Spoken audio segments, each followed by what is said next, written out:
L'humanité utilisera 1,7 terres de ressources cette année.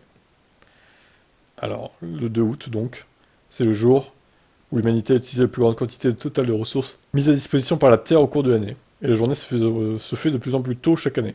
Le jour du dépassement de la Terre est un calcul qui définit la quantité totale de services écologiques disponibles à partir des processus naturels. Puis il la compare à la rapidité avec laquelle l'humanité utilise ces processus. Ces services comprennent l'air et l'eau pure, les produits forestiers, les sols fertiles, la pollinisation, la pêche, l'utilisation de la terre, etc. Mais l'humanité, depuis les années 70, ne s'est pas contentée d'épuiser ces services dont nous disposons, mais plutôt de les surutiliser, créant ainsi des effets à long terme qui se traduisent par une diminution de la disponibilité des mêmes ressources à l'avenir, qui aggravent les problèmes. Donc là, ça c'est le graphique montre depuis les années 70, du coup, quel jour, quel moment de l'année, les ressources de la Terre s'épuisent, quoi.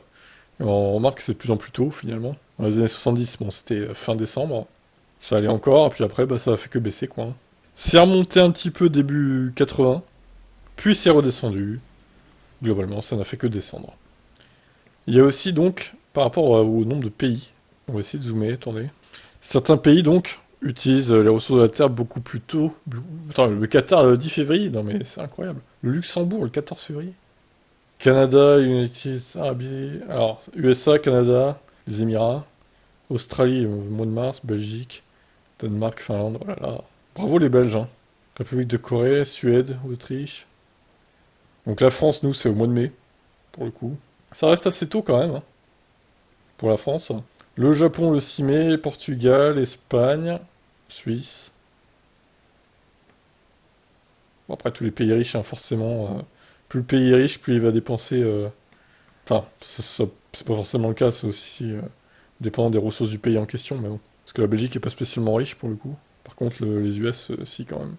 Bon, après, t'as l'autre côté, les pays qui utilisent tardivement les ressources au final. Colombie 8 novembre, Guatemala, Égypte. Jamaïque le 20 décembre, c'est ceux qui polluent le moins, quoi. Ok, bon, bah voilà pour ces informations. Je suis quand même étonné par le Luxembourg qui est 14 février. C'est limite le plus consommateur, quoi. Pourtant, c'est tout petit, c'est bizarre. Je vous laisse commenter tout ça.